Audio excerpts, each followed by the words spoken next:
Assalamualaikum Pak. Waalaikumsalam. Silakan Pak. Ya, terima kasih.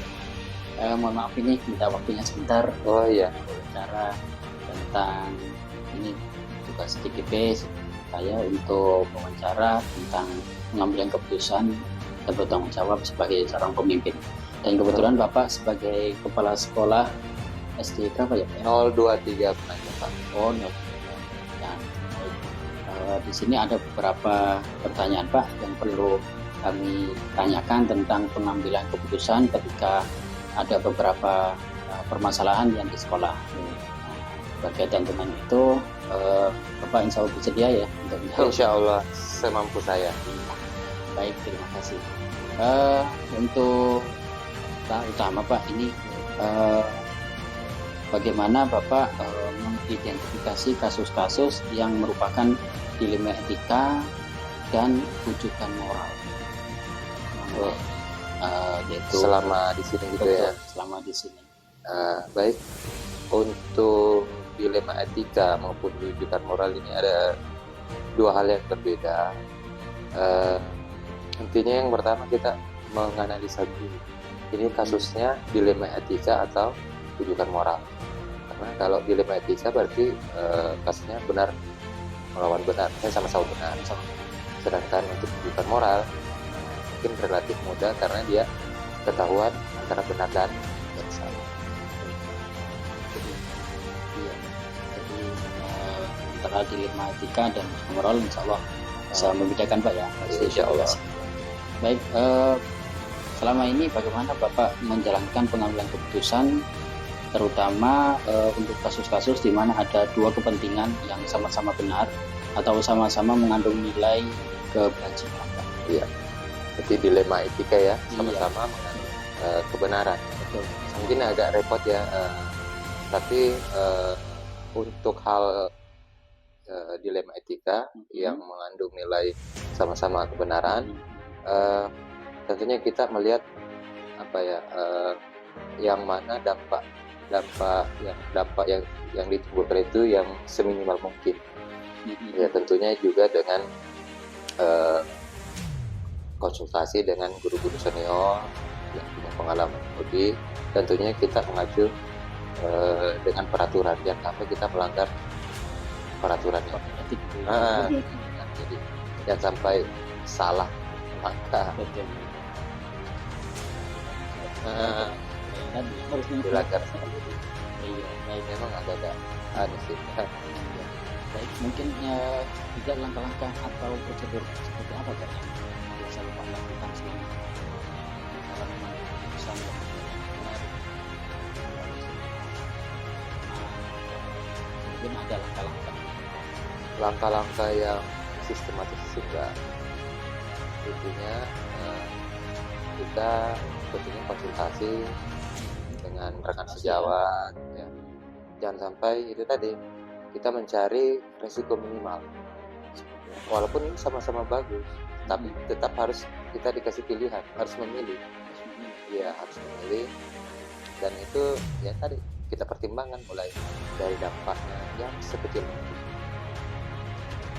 Tentunya juga pertimbangan teman-teman ya yang lebih mungkin lebih pengalaman dari kita, karena biar bagaimanapun kita butuh pengalaman teman-teman, walaupun mungkin penyelesaiannya tidak sama dengan zaman dulu, sekarang dan akan.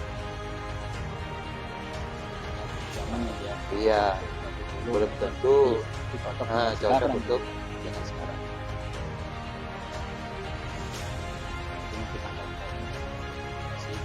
Ya, ini masuk dulu. Resikonya. Mungkin yang menurut Bapak ini apa saja sih selama ini yang dianggap efektif kecilkan risikonya itu dalam pengambilan keputusan dalam kasus dilema etika ini? Yang paling efektif itu tadi, saya rasa setiap masalah itu beda penanganan, itu sudah pasti. Yang kita cari yang efektif itu kita yang tidak melanggar yang utama. Jangan sampai apa yang kita putuskan itu ternyata bertentangan, walaupun ya sama-sama benar, cuma ya pastinya saling bertentangan itu.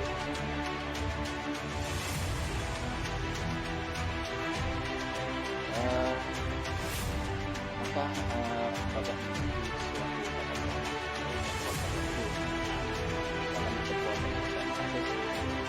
Apakah dalam Bapak berpikirnya di tempat atau menjadwal untuk menyelesaikan masalah itu? Atau prosedur seperti apa? Ya, kalau ada hal-hal kasus dilematika tidak ada jadwal, cuma kalau personal langsung berwarna bicarakan perpikirannya, tapi perlu pihak lain atau apapun yang kita putuskan itu pasti ada resiko di belakang, ada resiko di belakang. Gitu. Jadi ini ya, kalau person itu langsung Ya, panggil ke kantor. kalau bisa diselesaikan secara cepat, Tapi nggak di tempat gitu ya Pak ya. janganlah, kita pelajari dulu Pelajari dulu. nah, akar masalahnya apa. Jangan terburu-buru, walaupun kalau bisa sesegera mungkin. Jangan ditunda dulu karena takutnya ada masalah berikutnya.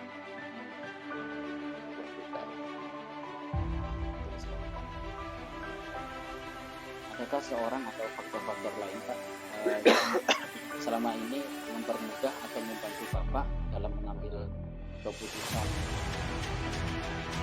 Ya, yang mempermudah kemudian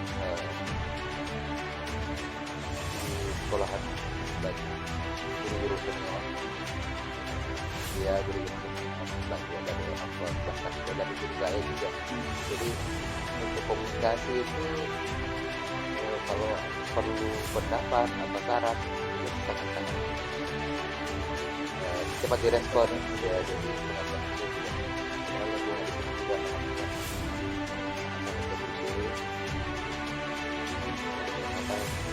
kalau ada hal-hal itu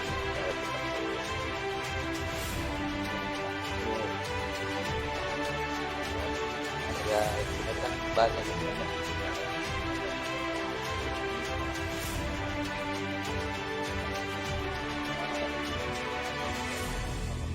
Alhamdulillah kalau memang kondusif ya. ya.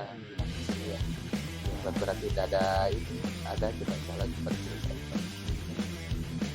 Karena apabila kalau belum terselesaikan Pak masalah kedinasan karena masalah apa itu biasanya di penjelasannya di mana Pak?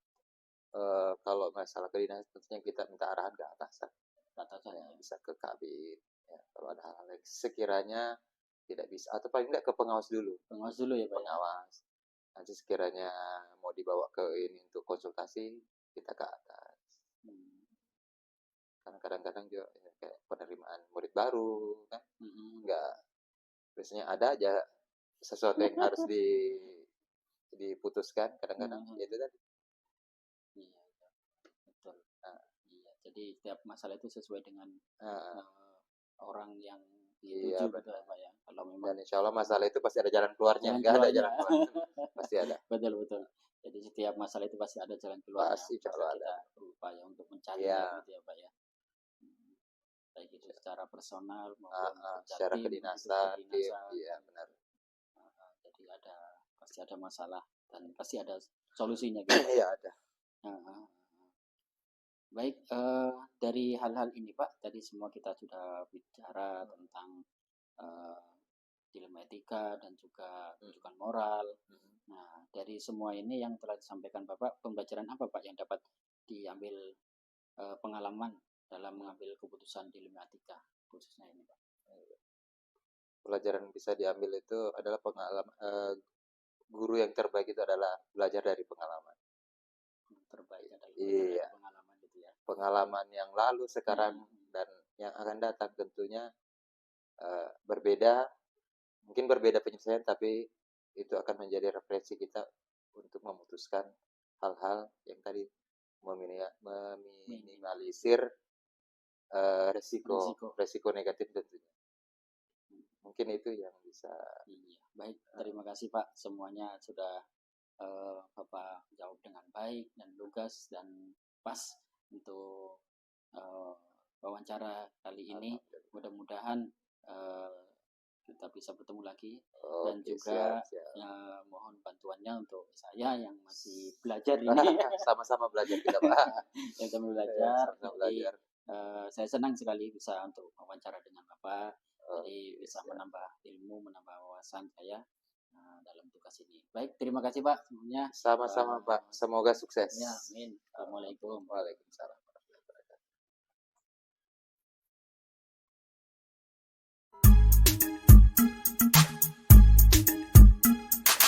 Assalamualaikum Pak. Waalaikumsalam warahmatullahi wabarakatuh. Gimana kabarnya? Alhamdulillah baik. Bapak, mohon maaf semuanya, Bapak kepala sekolah di sini ya Pak ya? Iya, SD 036. SD Penajam. Penajam. Baik, selama ini bagaimana Bapak mengidentifikasi kasus-kasus yang merupakan dilema etika atau bujukan moral? Oh, Jadi setiap kasus itu pasti ada namanya dilema etika iya. ataupun bujukan moral, gitu Pak. Pertama mungkin identifikasi masalah dulu. Ya, Pak. Jadi kalau di saya ya, saya sebagai kepala sekolah di SD 036 itu, pertama saya lakukan adalah identifikasi masalah secara umum. Lalu setelah itu kita menginventaris kasus-kasus yang berkaitan dengan apa tadi itu, etika moral ya, etika moral. Nah setelah itu, setelah kita identifikasi, kita memahami masalah-masalah etika moral itu yang muncul di sekolah ini. Pertama, mungkin kita identifikasi itu apa namanya ya, etika yang muncul kan ada biasa di sekolah itu ada etika secara tiba-tiba spontan itu baru masuk ke ranah kasus. Jadi kita identifikasi itu. Setelah itu kita tarik kesimpulan. Nah, kesimpulannya itu apa? Sebelum kita tarik kesimpulan, kita bicarakan kepada teman-teman, baik itu yang teman senior ataupun yang lain, yang seyogianya bisa memberikan satu pencerahan terhadap pengambilan keputusan nanti. Jadi tidak merta-merta kita harus langsung memutuskan itu. Itu pertama. Iya. Sehingga keputusan yang kita ambil, masalah yang kita identifikasi itu tidak menimbulkan masalah baru. Ya. Kan seperti itu. Betul sekali Pak. Iya. Jadi keputusan itu kalau sudah diputuskan semoga kedepannya tidak ada muncul lagi. Ya, tidak ada muncul masalah baru. Kan biasa ketika kita mengambil keputusan tanpa pertimbangan dari teman-teman yang lain, itu bisa menimbulkan masalah baru. Ada yang tidak menerima atau ada dampak yang lain. Iya, seperti sekali. Selama ini bagaimana Bapak menjalankan pengambilan keputusan sekolah, dan terutama untuk kasus-kasus di mana ada dua kepentingan yang sama-sama benar nih, sama-sama mengandung nilai kebajikan atau nilai kebaikan ini. Bagaimana Pak kalau ada sama-sama begitu? Kalau kasus itu kan memang sih biasa kan ada baik semua. Baik semua. Nah, kita lihat dari kedua sisi ini. Kalau satu adalah satu kebajikan itu kepentingan sekolah, atau satu kebajikan itu untuk kepentingan perorangan atau kelompok tapi tidak berpihak kepada sekolah, mungkin kita identifikasi. Yang pertama saya lakukan adalah memahami kepentingan itu. Yang kedua, mengidentifikasi kepentingan-kepentingan, apa namanya, lalu kita prioritaskan kepentingan yang mana yang harus diprioritaskan. Betul. Nah, secara otomatis saya sebagai pengambil kebijakan, ya saya berpihak kepada kepentingan yang diperuntukkan untuk kepentingan sekolah. Sekolah Pak ya. Betul sekali. Terus ada nggak Pak langkah-langkah atau prosedur seperti apa yang biasa Bapak lakukan selama ini dalam mengambil keputusan yang berkebutuhan sekolah bagaimana, terus untuk yang kelompok-kelompok tadi bagaimana untuk langkah? kalau apa ya, langkah-langkah spesifik mungkin enggak, Iya. tapi kita Secara kan garis besar ya. ya kita biasa apa namanya, ada namanya eh, mengalirkan ide baru Ya. kepada teman-teman. Jadi teman-teman yang ada apa namanya masalah, ada apa tadi itu, masalah konflik-konflik umpamanya, kita mengalirkan satu ide baru. Oh ini loh seperti ini. Nah, yang kedua metode, ada namanya metode DLP. Metode DLP itu mengumpulkan pendapat dari ahli. Nah, di sini mungkin di sekolah kan kita ini, tapi kan ada namanya teman sejawat, ada teman lebih senior dari kita. Walaupun kita ini sebenarnya kepala sekolah, tapi ada yang lebih senior, lebih dulu mengetahui kondisi di sekolah. Nah, itu kita minta pendapatnya. Itu namanya metode DLP. Nah, selanjutnya ada investigasi masalah. Jadi itu langkah-langkah investigasi masalah. Nah, yaitu mempertimbangkan berbagai sudut pandang masalah-masalah itu. Jadi dari sudut pandang kita melihat akar masalahnya itu dari mana. Nah, jadi mempertimbangkan masalah itu, mengkaji dari sudut pandang yang kita tinjau. Ini sebenarnya persoalannya apa sih sebenarnya gitu. Nah, selanjutnya ada juga namanya teknik kelompok meminimalisir. Jadi kan biasa di dalam sekolah itu, apakah itu siswa, apakah itu guru, di sekolah itu terkadang ada kelompok-kelompok kecil. Siswa juga itu ada kelompok-kelompok kecil. Jadi kita mengambil teknik pengelompokan minimal namanya, yaitu mencapai kesepakatan dalam kelompok kecil ke besar, baru kita ambil kebijakan. Setelah itu kita ramu pendapat itu. Nah, selanjutnya ada namanya pemetaan kesepakatan. Setelah itu dengan berbagai metode, berbagai cara, berbagai langkah-langkah yang kita lakukan, kita kelompokkan.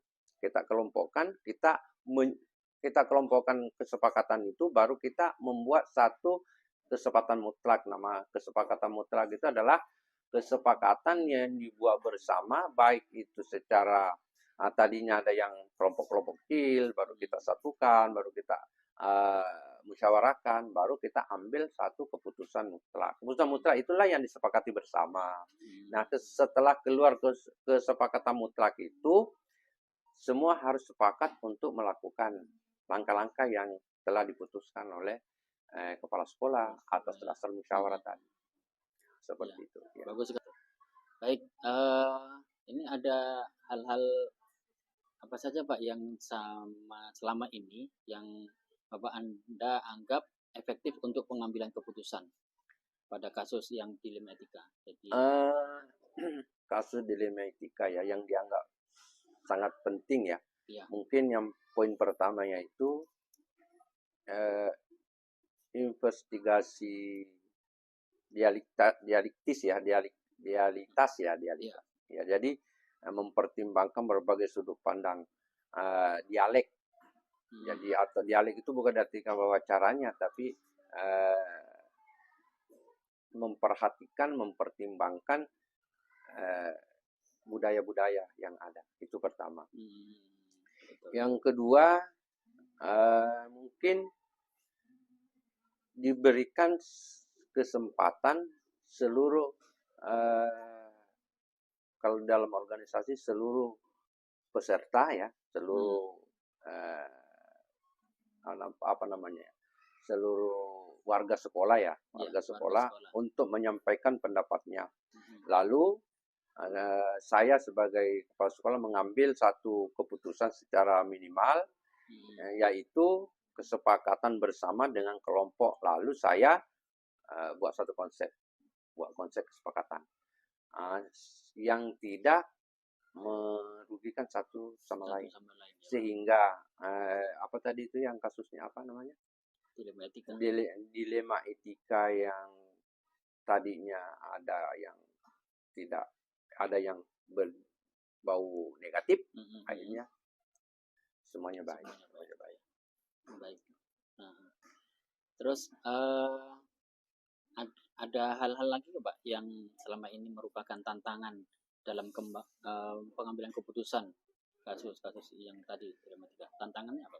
Ah, biasanya tantangannya itu gini. Kan semua orang itu sudut pandangnya berbeda. Sudut pandang Ya, orang sudut beda, pandang betul. berbeda. Ah, Itu pertama. Yang kedua, ada orang yang memiliki jiwa egois, sehingga hanya dia menganggap pendapatnya itu benar, yang benar ya. perilakunya itu benar. Yang benar. Kalau ketika kita mau memberitahu, kita tidak boleh memberitahu dengan cara yang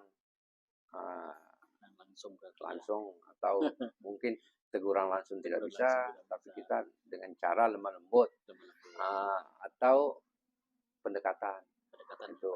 Nah, tantangannya itu ketika orang itu susah untuk diberita secara langsung, maka kita harus pakai cara pendekatan lain, yang lain. pendekatan yang lain. Itu. Terus ini Pak, dan apabila menemukan satu kasus ini, nah dalam penyelesaiannya itu apakah Bapak langsung eksekusi di tempat atau memiliki sebuah waktu rapat ketika rapat ini menegurnya apabila ada satu guru yang melakukan apa namanya pelanggaran kesepakatan tadi ya, apakah menegur di tempat atau nanti dibawa rapat atau gimana? Kalau memiliki waktu atau memiliki jadwal atau apa untuk menyelesaikan itu enggak. Karena gini, masalah itu kan bersifat temporer.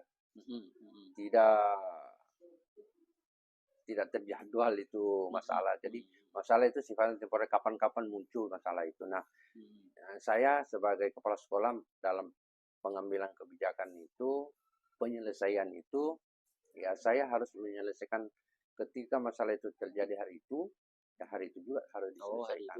Ya karena kita tidak tahu besok akan muncul masalah baru kalau ditunda-tunda. Jadi masalah itu, penyelesaian masalah itu tidak boleh ditunda-tunda. Sama kalau pekerjaan itu kalau bisa dikerjakan hari ini harus dikerjakan hari ini, jangan ditunda-tunda. Itu. Terus ini adakah faktor-faktor yang mempermudah atau mendukung yang membantu Bapak dalam mengambil keputusan? Faktor-faktor yang mempermudah ya? Iya, faktor mempermudah. Kalau faktor-faktor yang mempermudah atau apa yang bersifat khusus mungkin tidak ada. Ya. Hanya saja saya selalu, ya itu tadi saya sering mengatakan bahwa kalau masalah itu diidentifikasi dulu. Ya, betul. Didalami dulu masalah. Didalami masalah, lalu kita mengambil satu keputusan secara bersama-sama. Betul sekali. Ya. Baik Pak, sepertinya kita di penghujung pembicaraan ini yang terakhir ini, dari pembicaraan ini apa Pak yang dapat Bapak ambil dari pembicaraan dari awal sampai akhir ini, dipetik dari pengalaman Anda untuk mengambil keputusan ini Pak? Sebelumnya saya ini tambahkan dulu sedikit tentang yang tadi itu yang bersifat khusus ya. Saya di 036 ini saya menggunakan pendekatan kekeluargaan personal di dalam pengambilan keputusan. Ya. Jadi karena pertama saya orang baru, mungkin juga masih muda, jadi saya tetap menggunakan pendekatan personal ya. Itu. Nah, berkaitan dengan pertanyaan tadi yang terakhir itu tentang pengalaman yang bisa diambil dari pelajaran ini, dari wawancara ini, yang berkenan dilema etika ya, dilema etika. Yang pertama, ada dua pilihan yang terkadang sulit untuk kita tentukan, dan terkadang tidak menyenangkan, ya, tidak menyenangkan. Nah, di sini perlu kesabaran, itu pertama. Ada perlu kesabaran, dan yang kedua perlu kehati-hatian di dalam mengambil satu keputusan.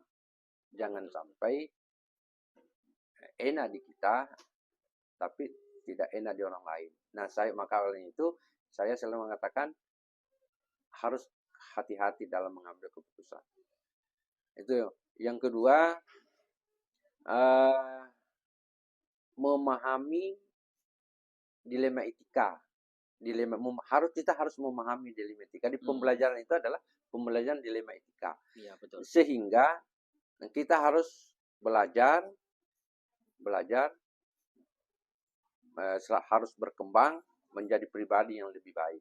Jadi dengan adanya wawancara seperti ini, saya harus banyak belajar. Saya harus banyak memahami diri saya, dan kan dilema etika itu kan terkadang memang muncul tidak sendirinya, Betul. dengan yang lain. Jadi itu sehingga saya harus harus sabar, Harus hati-hatian tadi ya, itu ya, Pak, ya. harus hati-hati dalam mengambil Keputusan Iya. gitu ya. Oke, baik, mungkin ini dari saya ya, mohon maaf atas segala kekurangan dalam wawancara ini atau banyak kata-kata, dan saya sekali lagi mohon maaf dan terima kasih atas waktunya Ya. dan kesediaannya. Coba terima kasih. Terima kasih banyak. Ya, Saya juga sama-sama. mohon maaf kalau ada salah kata, Iya. tidak sesuai dengan apa yang saya Oke. sampaikan. Terima kasih, Pak. Iya.